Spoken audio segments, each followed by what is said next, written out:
Matinale. Bonjour à tous, chers téléspectateurs, chers également auditeurs. Vous nous suivez sur canal 353, sur la TNT également, canal 33. Vous nous écoutez sur la 96.1 et vous nous suivez sur nos différentes plateformes digitales. Bonjour à tous et bienvenue à votre solo émission sur le matinal. Merci à la régie qui assure la partie technique, Mohamed Touré, Mohamed Thiamba Baïdara, et puis je suis pas seule en compagnie de la Senghor. Comme vous le savez, tous les matins, bonjour et quelles sont les unes des quotidiens de ce matin. Merci à vous Fatou Abdoulaye, bonjour à toutes et à tous, c'est toujours un plaisir. Bon réveil matinal et bon mercredi. À la une du journal Solo, le chef du gouvernement Ousmane Sonko, qui, vous le savez, sera à l'Assemblée nationale vendredi prochain pour une autre question d'actualité. Le gouvernement, donc, bien entendu, qui sera à l'Assemblée nationale pour s'exprimer conformément au règlement intérieur de l'Assemblée nationale, mais conformément à la Constitution sénégalaise. Le journal Solo en parle ce matin. Sonko face aux députés, le rendez-vous politique qui peut faire basculer le débat national. Déjà, le débat national est basculé depuis l'annonce d'ailleurs hier de l'arrivée du chef du gouvernement Ousmane Sonko à l'Assemblée nationale. Donc pour une autre question d'actualité, les détails vous pourrez les retrouver dans ce journal à la page numéro 4, dans son article écrit donc par notre consoeur Mamsourna Dramé. Le journal revient également sur l'alliance politique. Diouf Sarr dément tout rapprochement avec Bassirou Diomaye Diakhar Faye et parallèlement le quotidien est revenu sur la promotion de l'intégration africaine. Le Togo supprime les visas pour tous les ressortissants africains. Une bonne politique donc qui est mise en exergue aujourd'hui par le journal Solo qui parle également de sport éliminatoire CAN 2027. Le Sénégal retrouve le Soudan dans le groupe J avec le Mozambique ainsi que l'Éthiopie, entre autres informations qui sont donc évoquées par le journal Solo ce matin. Le quotidien revient sur le festival de Cannes Congo Boys, une première pour la Centrafrique, affiche le quotidien, et le journal met à sa une principale Tafsir Thioye qui est revenu sur les articles L29 et L30, notamment sur la modification du code électoral. Selon le député non aligné à l'Assemblée nationale, le président Bassirou Diomaye Faye a promulgué un faux texte. La falsification est intervenue après le vote de la loi. Intervient donc, bien entendu, en tout cas, à Tafsir Thioye, qui a fait face à la presse hier. Le quotidien L'Observateur a sa une, les chiffres vertigineux de la traque, notamment donc de l'OFNAC, informe le journal ce matin, ou en tout cas du pôle judiciaire financier. 1090 personnes arrêtées par le parquet judiciaire financier, 600 dossiers confiés au collège des juges d'instruction. Le journal de dire toujours dans ses révélations, 35 milliards de francs CFA en numéraire, 3,9 milliards de francs CFA de cautionnement en nature, sans oublier les 115 véhicules et 20 titres fonciers représentant plus de 500 hectares qui sont donc saisis par le parquet judiciaire financier.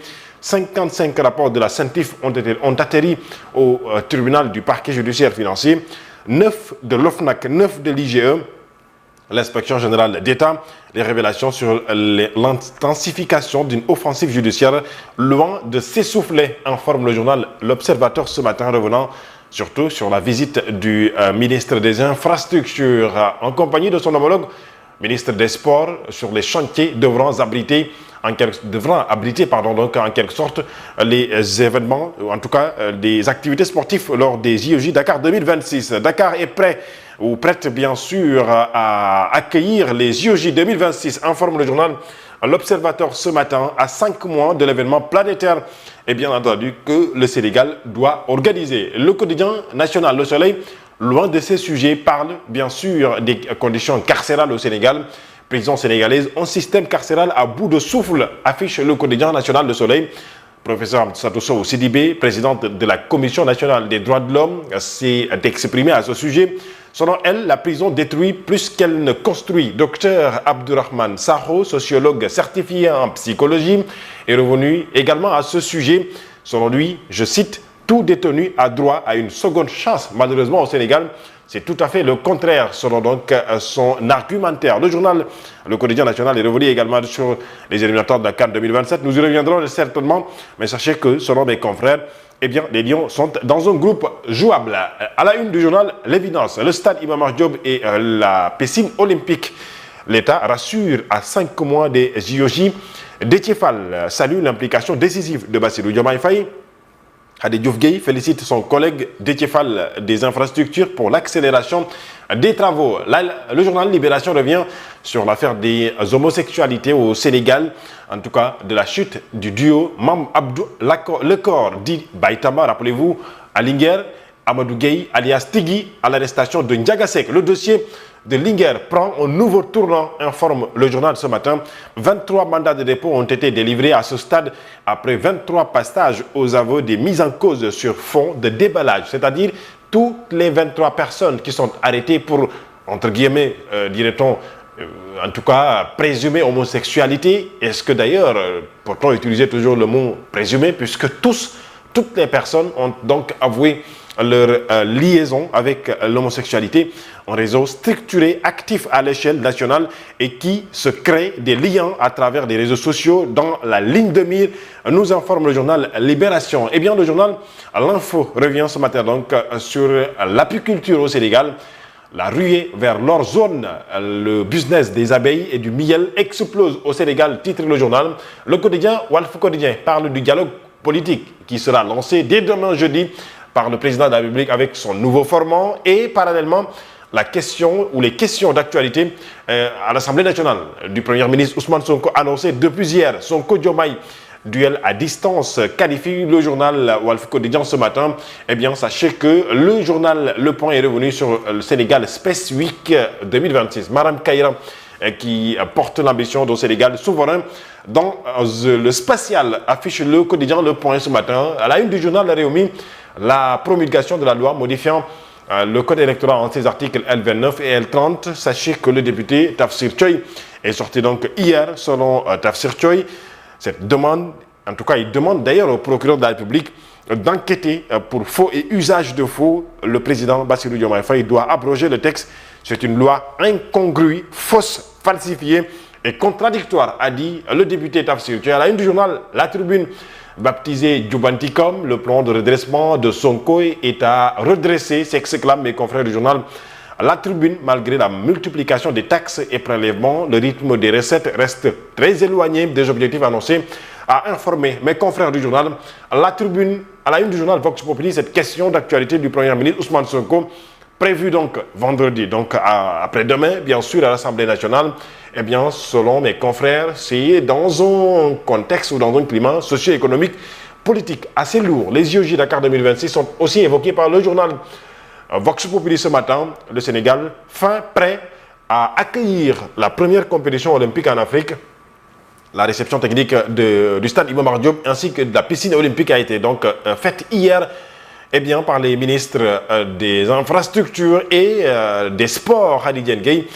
Les infrastructures de compétition prêtent donc 5 mois avant la compétition, informe le journal Tafsir Choy et également à la une du journal Vox Populi qui attaque bien sûr la modification du code électoral, notamment en ses articles L29 et L30. Un faux texte a été promulgué au sommet de l'État, informe Tafsir Choy. Il dénonce une véritable coup de force procédurale ayant conduit à l'examen du texte en seulement 24 heures, selon, lors de la seconde lecture. Vous le savez, le président qui avait demandé une seconde lecture aux députés de l'Assemblée nationale, selon Tafsir Choy, c'est parfaitement en violation manifeste des articles 24, 46, 69 et 82 du règlement intérieur de l'Assemblée nationale. La réforme communautaire de l'UEMOA, le journal Sud Quotidien décale un tout petit peu de ces sujets d'actualité au Sénégal, selon mes confrères de Sénégal, appelés à corriger ces retards. Et le journal est revenu encore une fois sur la police nationale. 2494 éléments de la 49e promotion, ont rejoint les rangs de la police nationale. Sur soi, à sa une, revient sur certainement des sujets qui seront qui seront mis en exergue par le chef du gouvernement Ousmane Sonko lors de cette déclaration de politique. Pas de déclaration politique générale, mais des questions d'actualité à l'Assemblée nationale vendredi. Soit ce sera le dialogue politique, les réformes institutionnelles et du code électoral, les dernières sorties du président Bassirou Diomaye Diakhar Faye sur le PASTEF, notamment les élections territoriales à venir, la présidentielle ainsi que la démission agitée du Premier ministre Ousmane Sonko. Selon mes confrères du journal Sur Soi, à sa une, Sonko et ses sujets brûlants, dit le journal. Dans le sport, le quotidien La Tribune est revenue sur l'arène nationale, site Sathiès, Ada Fass Balla Gaye 2, Franc, le grand perdant, titre le journal. Son combat contre Balla Gaye 2, capoté au dernier moment. Le poulain de Modou Lo risque de tout perdre cette saison. Baye Ndiaye, Albourakh pourrait lui tendre la perche si, eh bien, 3 points de suspension à retrouver dans le journal La Tribune. Dans le cadre du sport toujours, eh bien, sachez que le Sénégal est prêt pour accueillir les JOJ Dakar 2026 à 5 mois de ces événements. Eh bien, sachez que le journal Record revient ce matin sur la Ligue des Champions, ou en tout cas sur la Coupe du Monde, avec surtout en mettant en exergue l'international sénégalais Pape Matar Sarr. Vous le savez, Pape Matar Sarr qui a levé toute équivoque hier donc avec son club Tottenham face à Chelsea. Pape Matar Sarr a été donc très décisif et parallèlement Mamadou Sarr rejoue avec justement donc les Blues de Chelsea. Eh bien, le Sénégal qui connaît ses adversaires pour la Coupe d'Afrique 2027. On a aperçu des quotidiens, il est exactement 7h. Fatou Abdou à vous antenne pour le journal. Il est exactement 7h03. Merci beaucoup, Mme Senghor. Et tout de suite, c'est la grande édition du matin.